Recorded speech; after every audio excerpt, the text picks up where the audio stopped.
Are you feeling good after your coffee?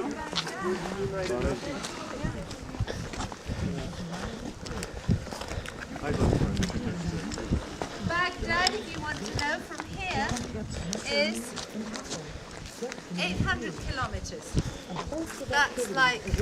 That's a couple of 100 miles. So let me tell you what you can see.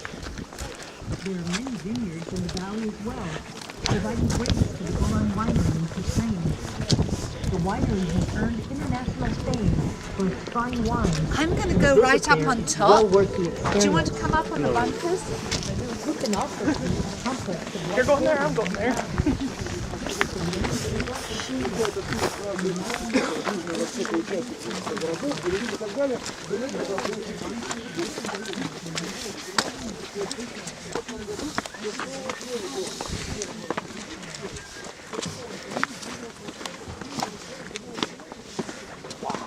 You see the shadows from the house. I want to tell you what you can see. You can see the shadows of the clouds. This is all trenches.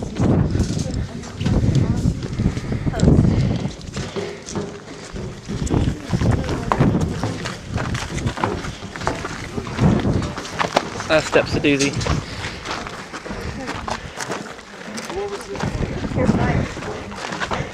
Don't ask me about this, but I obviously had some kind of equipment, either a gun. These are all trenches. This is a whole Israeli army post here. This is the highest point you can get to. And now I want to tell you what you can see. Now we're looking into Syria. That is Syria. Okay, now these orchards belong to the kibbutz.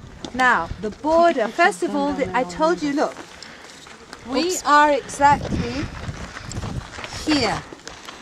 Okay, Quneitra. Hold on, The would you do that again, abandoned please? Syrian. I'll do a picture. Where Yeah. are we at, please? The abandoned Syrian. Here, were we right up here? Like by the end Near of that- Golan? There, really exactly there. By the S. Where it says Quneitra there. Oh, yeah. Quneitra, if you look where there's some trees there, and that's the abandoned Syrian town of Quneitra. That, you see the fields? And then there's some trees. And there's a town amongst the trees, but it doesn't look like it's been abandoned. And it's been rebuilt over there. Because Quneitra is within this disarmament, what do you call it when an area is not armed? Neutral zone. Neutral zone, right. Which is manned by the United Nations. Okay, the United Nations camp,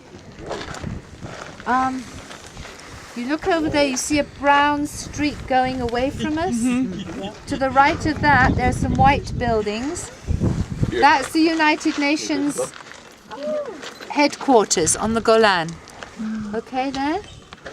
And they are seeing that there's quiet on this border. And there has been quiet. Damascus is 60 kilometers, 40 miles that way. This is the road to Damascus. That's the way to Damascus. If we went, what's 40 miles? You would drive that in like half an hour? To Minneapolis from Yeah. Colorado.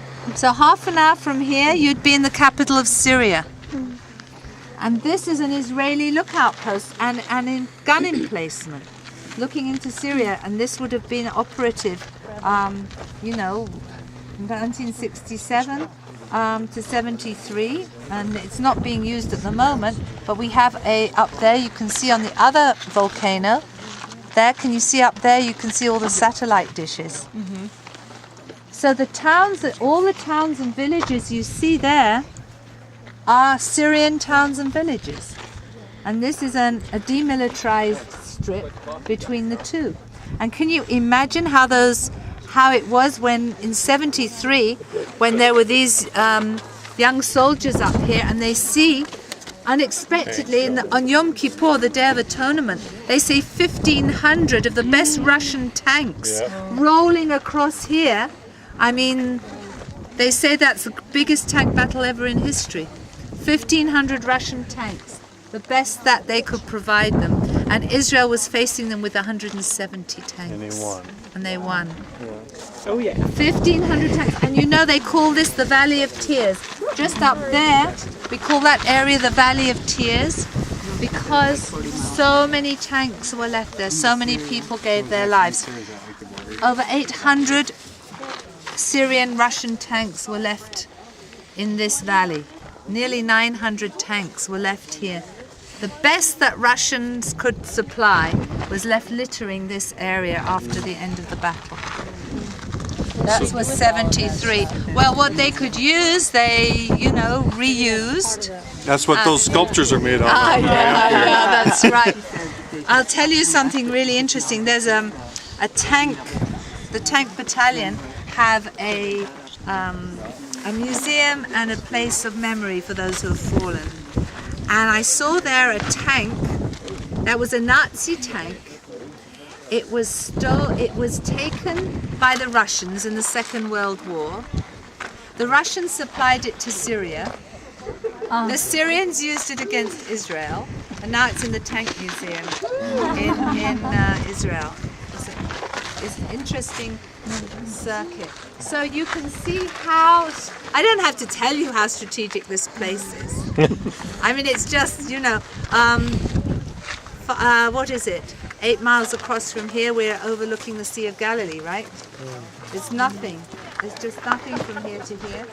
And you've got the Sea of Galilee, and they reached on that first 24 hours after this tremendous blast of these tanks rolling across this plateau, they were within 10 minutes of the Sea of Galilee. And then there was the terrible pushback, which took so many lives. And people just, listen, it's life or death, right?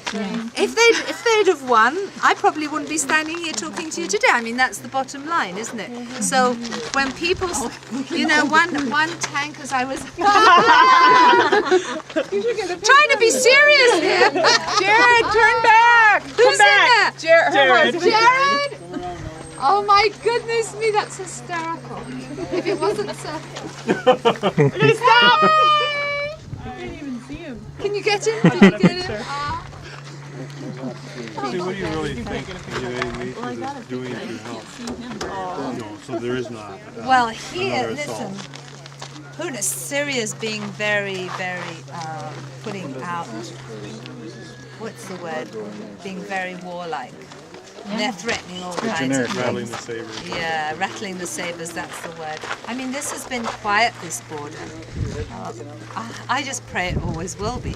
I mean, as we said on the bus, I mean, long-range missiles that can be in Israel in a few minutes. Yeah. What people say, well, what's the value of the Golan Heights? Well, I'm not a military, they say, well, anyway, they can reach us, But But still, you can't win unless you have a land assault. you have to have a place that you're defending, Yeah. right? And the other thing is it gives us a view, right? It gives us even if it's a little bit of early warning, that's why the Hermon Mountain, which is now lost in the midst, it's behind us there, we have an early warning system. They want one of the stumbling blocks with peace with Syria, when we nearly did make peace with Syria, I mean, we nearly gave back the Golan Heights a few years ago, was the Hermon Mountain, because we have an early warning station up there. They wanted, Arabs don't compromise, there's no compromise. They want it all. They want it all. We gave back the whole of Sinai, and there was 1 kilometer of beach around Taba, and they wanted that. Now, there's the area of Shaba Farms, which is in dispute, and it's nothing. It's nothing. But the Hezbollah says that we haven't left. Just leverage. It's That's just all it leverage. is, It's a reason. They're finding an excuse. They want it all. Little by little or Yeah. much by much. There's no military here. It's No, over there. they're over there. Can you see? Don't worry. They're all around. There's so many military camps on the Golan. Yeah, we're leaving you here to. So we're looking out on this peaceful day to a place that was like hell. Hell. And people had shell shock from this. I mean, I can't even begin to imagine what the volume of noise must have been. The barrage. And they landed on the Hermon.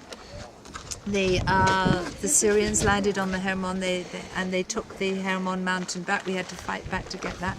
So it was very, very bad, a very bad scenario.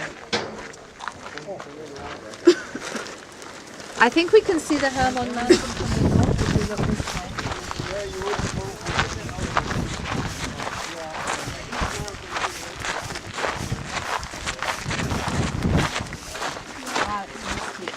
The mountain right in the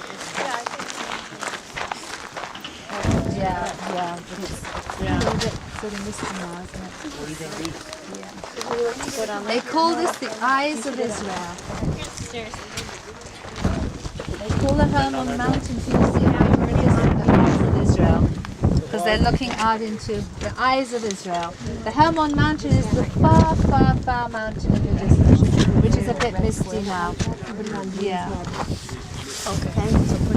Halfway and then the rest of it. It'll focus. And that's the new connector that they rebuilt to replace the old one.